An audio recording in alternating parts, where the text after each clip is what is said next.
أنزل فيه القرآن هدى للناس وبينات من الهدى والفرقان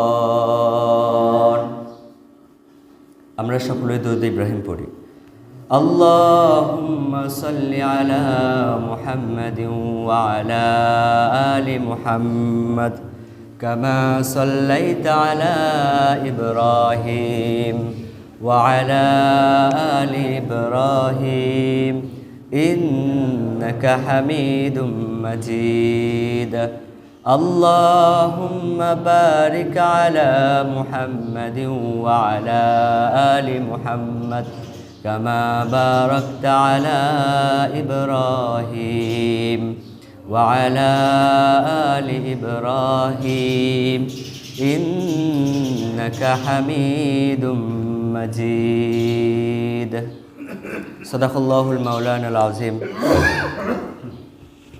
আল্লাহ পাক রব্বুল আলামিনের দরবারে শুকরিয়া আল্লাহ সুবহানাহু ওয়া তাআলা আমাদেরকে রমজানুল মুবারকের প্রথম জুমার নামাজ আদায়ের জন্য মসজিদে আসার মতো তৌফিক দান করেছেন এজন্য আমরা সকলেই শুকরিয়াতান বলি আলহামদুলিল্লাহ। আজ রমজানের প্রথম জুমা, রমজান আমাদের সামনে উপস্থিত হয়েছে। এই রমজান মাসে আমাদের কিছু করণীয় আছে, যেহেতু এই মাসটা এটা অসাধারণ একটা মাস। গত জুমায় বলেছিলাম যে আল্লাহ সুবহানাহু ওয়া তাআলাকে মুসা নবী জিজ্ঞাসা করেছিল, আল্লাহ তোমার উম্মতে মুহাম্মাদীকে তুমি অনেক মর্যাদা দান করেছো, তো তাদেরকে তুমি কি দিয়েছো? মর্যাদার কারণ তাদেরকে তুমি কি দিয়েছো? আল্লাহ তখন বলেছিলেন যে আমি তাদেরকে রমজান দান করেছি। সুবহানাল্লাহ। অনেক মর্যাদাপূর্ণ একটা মাস। তার কয়েকদিন পার হয়ে গিয়েছে, আর আছে কয়েকদিন, চট করে চলে যাবে। তো এই রমজান আমাদের কিছু করণীয় আছে, সেই করণীয়র মধ্যে থেকে আমি কয়েকটি কাজ আমল আপনাদেরকে বলবো। ইনশাআল্লাহ আমরা সকলেই এই কাজগুলো করার চেষ্টা করব ইনশাআল্লাহ। 1 নাম্বার, রমজানের ফার্স্ট যে কাজটা, 1 নাম্বার, আপনাকে আপনার শরীরকে সবসময় পাক রাখতে হবে। এটা হচ্ছে প্রথম কাজ। যাই করেন না কেন আপনাকে সর্বদা পবিত্র থাকতে হবে, সর্বদা। কিন্তু আমরা তো সর্বদা পবিত্র থাকতে আমরা পারি না। সর্বদাই পবিত্র থাকতে হবে, পরিষ্কার থাকতে হবে। আমরা এলোমেলো হয়ে যাই। রমজান এসেছে, আমরা বছরের অন্য মাসগুলোতে আমরা নাপাক থাকি। যখন রাস্তাতে যাবেন, কাউকে বলছেন যে চলো নামাজ পড়ি, বলবে যে আমার প্যান্ট ভালো নেই। এই মাসে এই কাজ করলে চলবে না। এই মাসে আপনাকে পবিত্র থাকতে হবে, সর্বদাই পবিত্র। নামাজের সময় হয়েছে, যে কোনো উপায়ে আপনি নামাজ পড়তে পারবেন। সেটা আপনাকে, এই জন্য আপনাকে সর্বদাই চেষ্টা করতে হবে যে আপনি যখন প্রস্রাব করবেন সেই সময় আপনি ঢিলা কুলুপ ব্যবহার করবেন, যেন আপনার শরীরটা নাপাক না থাকে। বুঝতে পারছেন? সর্বদা আমাদেরকে পাক থাকতে হবে। একবার আল্লাহ রসুল সাল্লাল্লাহু আলাইহি ওয়াসাল্লাম, দেখেন এটা একটা মারাত্মক একটা অপরাধ, যদিও এটা ছোট মনে হয়। আমরা যখন ইস্তেঞ্জা করি তখন আমরা এটাকে অত গুরুত্ব দিই না। আমরা কোনো রকম হয়তো প্রস্রাব করলাম, হয়তো পানি কোনো রকম নিলাম, অনেকে টিস্যু ইউজ করি না, অথবা অনেকে করি, শুধু ধরলাম, ধরে চট করে ফেলে দিয়ে আমরা চলে আসি। আমরা খেয়াল করি না যে আমার এটা কি আসলে পাক হইলো কি হলো না, এটা আমরা খেয়াল করি না। অথচ এটা একটা মারাত্মক একটা গুনাহ। একবার আল্লাহ রসুল সাল্লাল্লাহু আলাইহি ওয়াসাল্লাম সাহাবীদেরকে নিয়ে এক জায়গায় যাচ্ছিলেন। হঠাৎ তিনি 2টা কবরের ওপর দিয়ে যাচ্ছিলেন, 2টা কবরের পাশ দিয়ে যাচ্ছিলেন। এই সময় আল্লাহ রসুল বললেন, ও আমার সাহাবীরা, এই 2টা কবরে আযাব হচ্ছে, এই 2টা কবরে আল্লাহ এদেরকে শাস্তি দিচ্ছেন। তোমরা কি জানো যে এদের কোন গুনাহের কারণে এদের আযাব হচ্ছে? সাহাবীরা বলছেন আল্লাহ এবং আল্লাহ রসুলই ভালো জানেন। তখন আল্লাহ রসুল বলছেন, এই দুই কবরের মুর্দাকে যেই পাপের কারণে, যেই গুনাহের কারণে শাস্তি দেওয়া হচ্ছে, এটা কোনো আহামরি গুনাহ না। এই গুনাহটা কোনো আহামরি গুনাহ না, এটা একটা ছোট গুনাহ, যেটা আমরা মনে করি। কি গুনাহ? একটা কবরের মানুষকে শাস্তি দেওয়া হচ্ছে চগলখড়ির কারণে। এরা চগলখড়ি করতো এই লোকটা, এই কারণে কি আযাব দেওয়া হচ্ছে? অপর কবরের ব্যক্তিকে আযাব দেওয়া হচ্ছে, এই ব্যক্তিটা প্রসাব পায়খানা করে ঠিকমতো পরিষ্কার হয়নি। আমাদের এই ভুলটা হয় না? আমরা এটাকে গায়ে নিই না, অথচ আল্লাহ রসুল বলছেন বেশিরভাগ মানুষের কবরের আযাব হবে তার নাপাকির থেকে ঠিকঠাক পবিত্র না হওয়ার কারণে। বেশিরভাগ মানুষ এই কারণে আযাব পাবে। তো আমরা এই কাজটা করি না। আমরা প্রসাব পায়খানা করে চট করে আমরা ঢিলা কোনো ইউজ করি না, আমরা চট করে কোনো রকম প্রসাব পায়খানা করে বের হয়ে আসি। অথচ আমরা যে আমাদের পায়খানাতে যাই, আমরা শুধু পানি ইউজ করে চলে আসি। এটাই কি সুন্নত নিয়ম?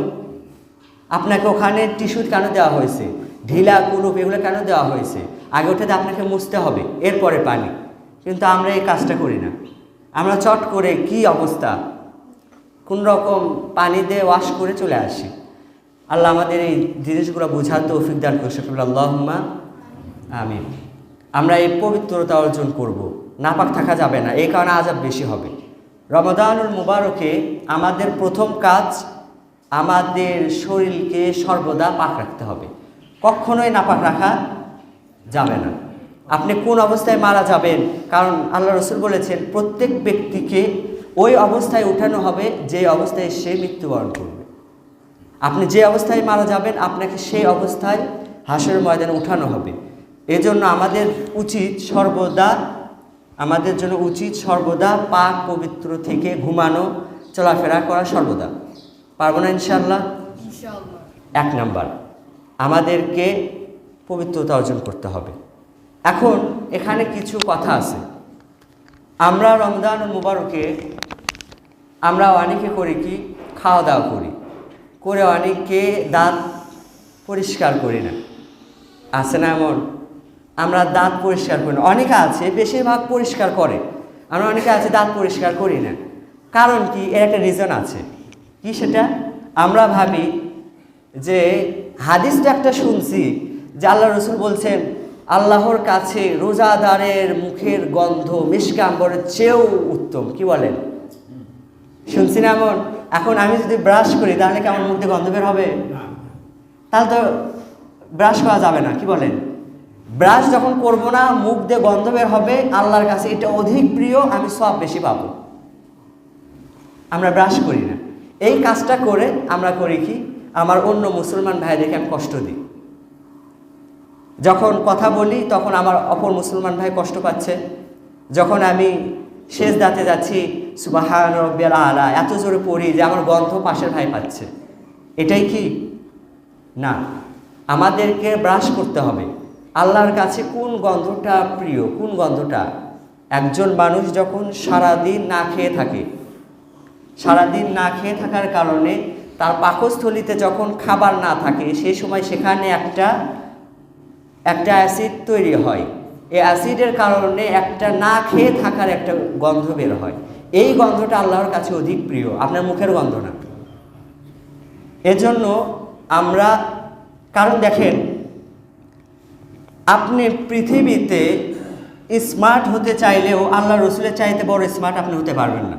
আপনি যতই পরিপাটি হয়ে চলেন না কেন, আল্লাহ রসুলের থেকে সুন্দর করে চলতে পারবেন না। আপনি দিনে কয়বার দাঁত ব্রাশ করেন?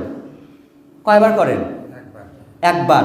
অনেকে আছে 2 বার, রাতে শোয়ার সময়, আরেকবার সকালে উঠে। যদিও সঠিক নিয়ম হচ্ছে রাত্রিতে শোয়ার সময় ব্রাশ করা, সকালে উঠে না। সকালে উঠে মুখের মধ্যে যেটা তৈরি হয় এটা আমাদের শরীরের জন্য ক্ষতিকর না। আপনি পানি খাবেন, 1 গ্লাস পানি খেয়ে ফেলবেন, এটা উপকার। কিন্তু সকালে ব্রাশ করবেন না, খাওয়া দাওয়া করেন এরপরে করেন।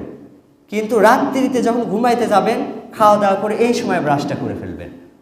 কথা বোঝা গেল আমার? আমরা যখন রাত্রিতে ঘুমাইতে যাব ব্রাশ করে ঘুমাবো, সকালে উঠে না করলেও এটা কোনো চাপাচাপি নাই, কিন্তু আমরা ছোট থেকে দেখি যে সকালে ব্রাশ না করলে আমাদের মনে লজ্জিত হতে হয়। তো আপনি যতই স্মার্ট হন না কেন আল্লাহ রসুলের চাইতে বেশি হতে পারবেন না। আল্লাহ রসুল সাল্লাল্লাহু আলাইহি ওয়াসাল্লাম দিনের মধ্যে 7 বার মিসওয়াক করতেন। কয়বার? 7 বার। তিনি ঘুমাতে যাইতে এক মিসওয়াক করতেন। ব্রাশ আর মিসওয়াক দুটো ভিন্ন জিনিস। আমরা যে ব্রাশ করি এটা কিন্তু আমাদের জন্য উপকারী না, এটা আমাদের জন্য ক্ষতি। আমরা যে ব্রাশ দিয়ে দাঁতটা মাজি এটা আমাদের জন্য উপকারী না, এটা দাঁতের ক্ষয় করে। অথচ মিসওয়াক এটা আমাদের জন্য উপকারী। বুঝতে পারছেন? এর জন্য আমরা প্রত্যেকেই চেষ্টা করব একটা করে মিসওয়াক বানিয়ে নেওয়ার। পারবো না ইনশাল্লাহ? প্রত্যেকে আগামী জুমায় এসে আমি চেক করবো, দেখি কার কার পকেটে মিসওয়াক আছে। না বের করতে পারলে 50 টাকা করে ফাইন হবে। মনে থাকবে? হ্যাঁ, 100 করে। তাহলে আমি কিন্তু বলিনি, মুরবি বলছে 100 টাকা করে ফাইন হবে, দিতেই হবে, না দিয়ে মসজিদ থেকে বের হওয়া নিষেধ। তো মিসওয়াক আল্লাহ রসুল 7 বার করতেন। তো আমরা কি আল্লাহ রসুল থেকে বেশি করতে পারবো? এজন্য আমরা চেষ্টা করব আমরা 5 ওয়াক্ত নামাজের শুরুতে মিসওয়াক করব। পারবো না ইনশাল্লাহ? বাড়ি থেকে যখন আসি তখন মিসওয়াক করতে করতে সেখানে শুধু মুখটা ধুয়ে ফেলে হয়তো উজু করে মসজিদে ঢুকলাম, সব বেশি পেয়ে গেলাম। আমরা এই কাজগুলো করার চেষ্টা করবো। আল্লাহ আমাদের সকলকে তৌফিক দান করুন। আমরা তাহলে প্রথম নাম্বার কাজ যেটা, রমজানে আমাদেরকে অলওয়েজ পরিষ্কার থাকতে হবে। মিসওয়াক, মুখ, আমার শরীর থেকে যেন কোনো গন্ধ বের না হয়। বুঝতে পারছেন তো? 1 নাম্বার। আমাদের 2য় নাম্বার কাজ, রমজানে এসে 2য় নাম্বার যে কাজটা, এটা হচ্ছে আমাদেরকে নামাজ পড়তে হবে। আবার নামাজের কথা, আমাদেরকে নামাজ পড়তে হবে। তো আমরা কি, আপনারা তো সারা সপ্তাহ ছিলেন, মুসল্লি আসতেছে মসজিদে? হ্যাঁ, আসতেছে। এই জুমার দিনে এরকম যেমন এরকমই একটু বেশি হয়। আলহামদুলিল্লাহ, এটা ভালো লাগলো শুনে। আমরা মসজিদে আসতে হবে, নামাজ পড়তে হবে। মনে রাখবেন, পৃথিবীতে যত ইবাদত আছে প্রত্যেকটা ইবাদতের মধ্যে, আচ্ছা একজন মানুষ, মনে করেন আমার একজন ভাই এখানে দাঁড়িয়েছে, আমি দাঁড়িয়েছি সাপোজ ধরেন। এখন আমার শরীর থেকে যদি আমার মাথাটা না থাকে, আমার শরীর থেকে আমার মাথাটা নাই, আপনারা চিনতে পারবেন? বাহিরের কোনো মানুষ এসে আমাকে চিনতে পারবে যে এটা আমাদের মসজিদের খতিব? সম্ভব? ঠিক ইবাদতের জগতের নামাজ এমন একটি ইবাদত, এই ইবাদতটা হচ্ছে সমস্ত ইবাদতের মাথা শুরু। কোনো ব্যক্তির যদি নামাজ না থাকে ওই ব্যক্তির কোনো পরিচয় নেই, সে যে মুসলমান এর কোনো পরিচয় নেই আপনার মধ্যে যদি নামাজ না থাকে। কারণ নামাজ এটা হচ্ছে আপনার শরীরে যেমন মাথার দাম, ইবাদতের মধ্যে নামাজের মূল্য হচ্ছে ঠিক এইরকম। এই জন্য আমরা প্রত্যেকেই চেষ্টা করব নামাজ আদায় করা। পারবো না ইনশাল্লাহ? কমপক্ষে রমজান মাসটা বাদ দিব না। দুয়োটাই ফরজ, রোজাও ফরজ, নামাজও ফরজ। এই জন্য দুইটার কোনোটাই আমরা বাদ ইনশাল্লাহ দিব না। আমরা নামাজ আদায় করার চেষ্টা করব। এখন একটা সমস্যা দেখেন, আজকের কথাগুলো বলতেছি এই 7 দিনে যেগুলো এক্সপিরিয়েন্স হয়েছে আমার, এইগুলো থেকেই বলা আর কি। আমিও তো মানুষ, আপনারাও মানুষ। তো একটা সমস্যা দেখা যায় যে আমরা অনেকে আছি যারা শেষ রাত্রে সাহারি খাওয়ার পরে একটু সময় থাকলে যায় বিছানায় শুয়ে পড়ি। আছে না এমন? আমরা বিছানায় গিয়ে শুয়ে পড়ি, পরে এই তো শুলে ভর পেটে শুলে আর নামাজে উঠতে মন চায় না। এই জন্য আর অনেকে নামাজে আসি না। এই ভুলটা আমাদের অনেকের মধ্যে লক্ষ্য করা যাচ্ছে। এই কাজটা করা যাবে না। আপনার সাহারি খাওয়া হয়েছে, আপনি মসজিদ থেকে চলে আসেন, এসে কিছু পড়েন, কিন্তু ঘুমাতে যায়েন না। বুঝতে পারছেন? আমরা এই কাজটা করব। আমরা সাহারি খায়ে শুবো না, না শুয়ে আমরা মসজিদের দিকে চলে আসব। নামাজ পড়তে হবে, নামাজ পড়ব। 2য় নাম্বার, আমাদেরকে নামাজ আদায় করতে হবে। 3য় নাম্বার যে কাজটা আছে, আপনি যে রোজা করছেন, এই রোজা যেটা করছেন এটা রোজাদারের মতো রোজা করেন। প্রকৃত রোজা রাখেন, অপ্রকৃত রোজা রাখেন না। আপনি রোজা রাখবেন, প্রকৃত রোজা রাখেন। একটা রোজা সেটা একদম যেন পরিপূর্ণ হয়, এর যেন কোনো দিক ফাঁকা ফাঁকা না হয়, যে একদিকে পরিপূর্ণ থাকছে আরেকদিকে অপরিপূর্ণ থাকছে, হবে? এ গোটা মসজিদ বানাইছেন, মাঝখানে একটা ইট আপনি দেননি, মসজিদ পরিপূর্ণ হলো? অসুন্দর লাগবে। এই জন্য আপনি যখন রোজা রাখছেন, আপনার উচিত রোজাটা পরিপূর্ণ যেন রোজা হয়, অপরিপূর্ণ যেন না হয়। কারণ আপনার শরীরের প্রত্যেকটা অর্গান যেগুলো আছে, হাত পা চোখ নাক মুখ কান, প্রত্যেকটাই আলাদা আলাদা রোজা আছে। আপনাকে যখন রোজা রাখবেন, আপনার উচিত প্রত্যেকটা অর্গানে যেন রোজা আমার ঠিকঠাকভাবে হয়। দেখেন, আল্লাহ তাআলা রমজান মাসে মুমিনদের ওপর রহমত করে 3 ধরনের রহমত করেছেন।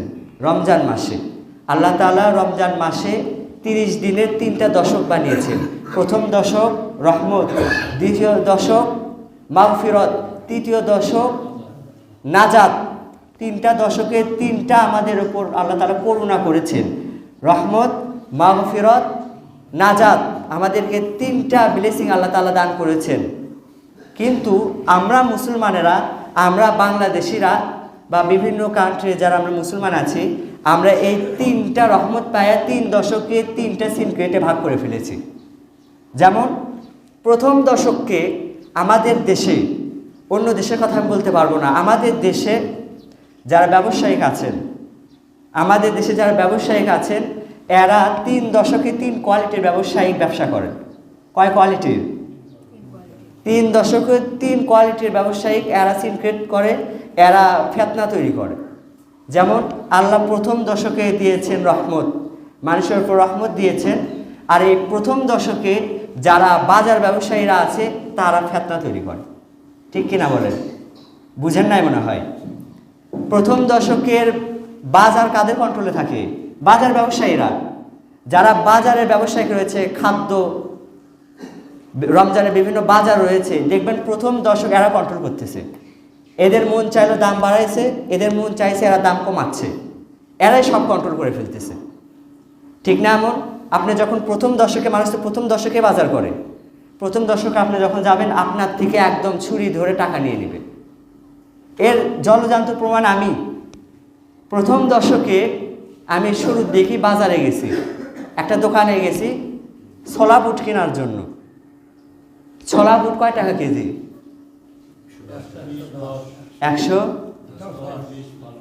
110, 20 ভারত গেছেন আপনি? ছোলা বুট প্রকৃত 98 বা 195, আপনাকে 95 দিবে না, 98, 100, সর্বোচ্চ 105। তাহলে আপনি যে বললেন 10, 12, এটা কই থেকে আসলো? তাহলে কই থেকে আসলো?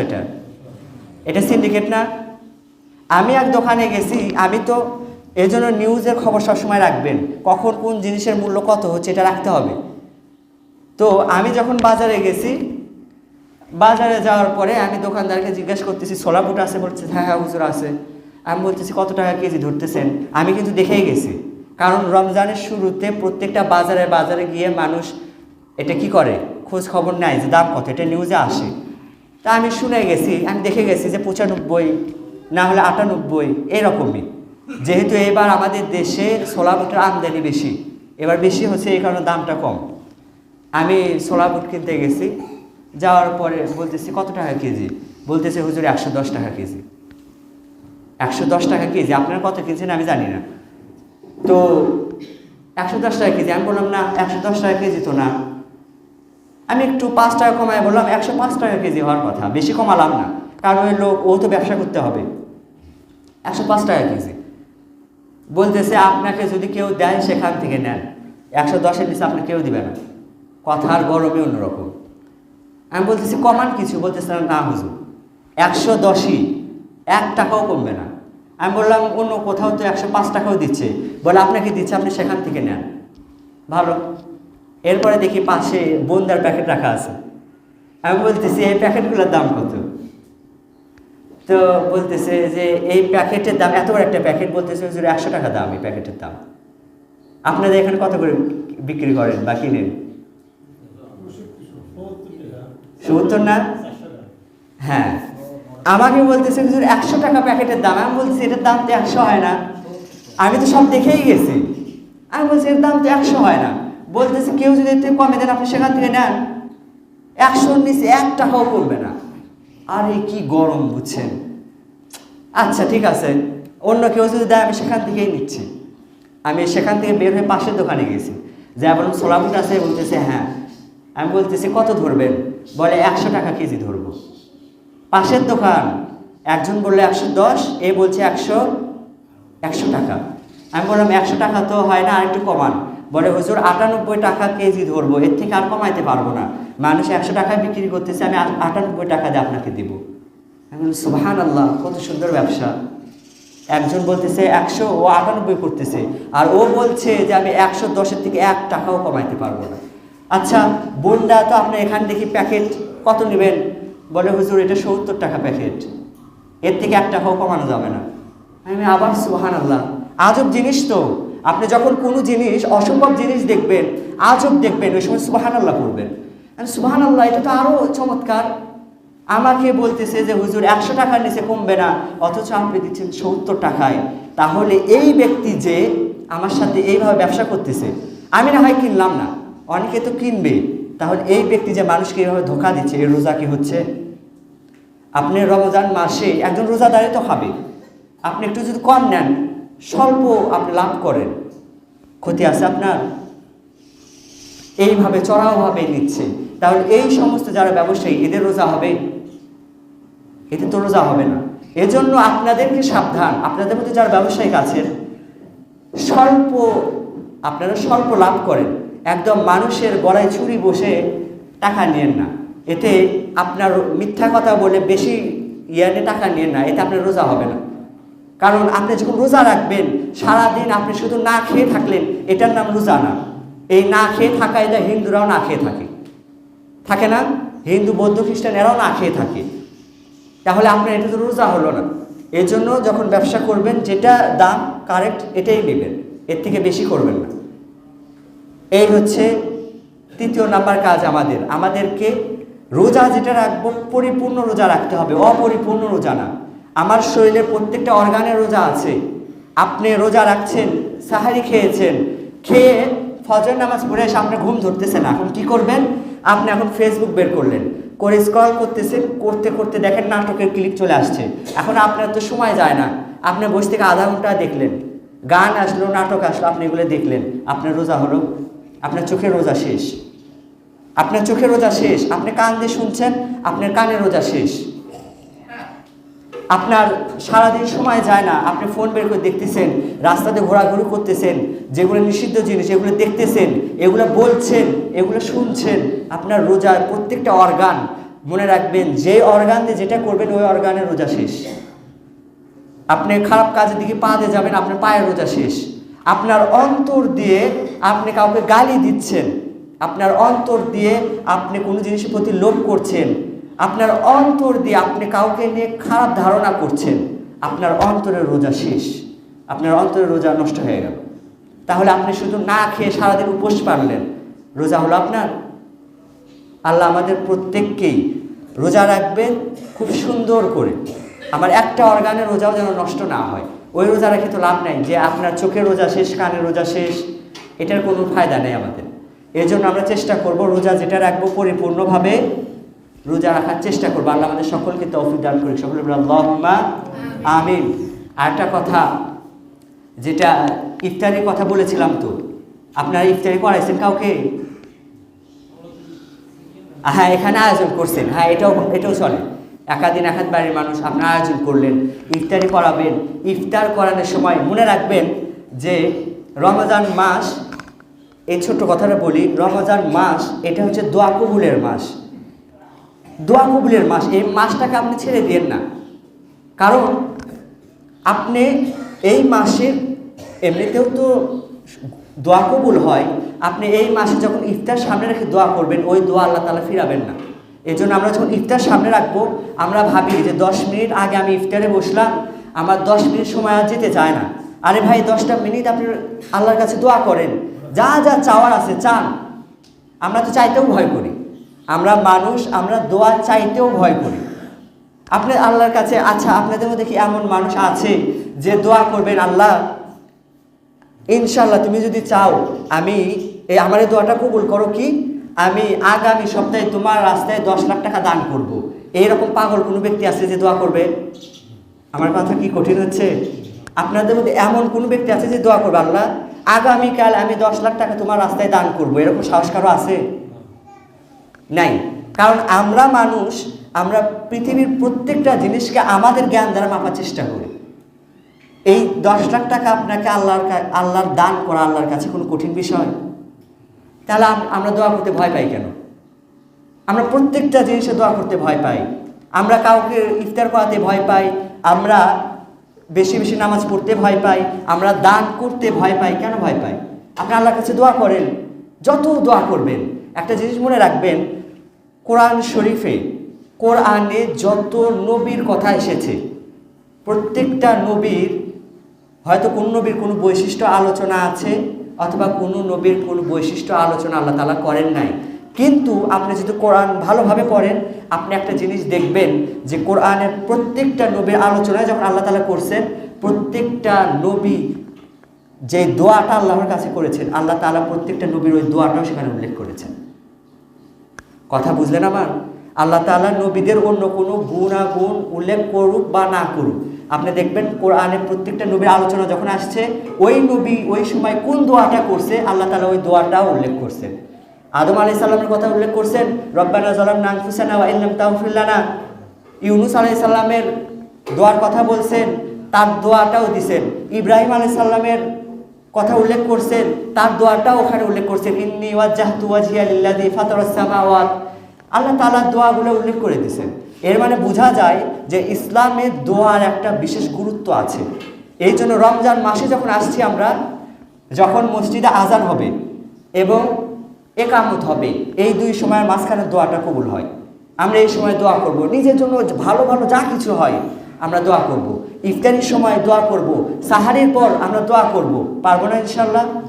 আমরা এই সময়গুলোকে কাজে লাগাবো। আল্লাহ তাআলা আমাদেরকে এই সময়গুলো কাজে লাগার তৌফিক দান করুক। সকলে বলি আল্লাহুম্মা আমিন।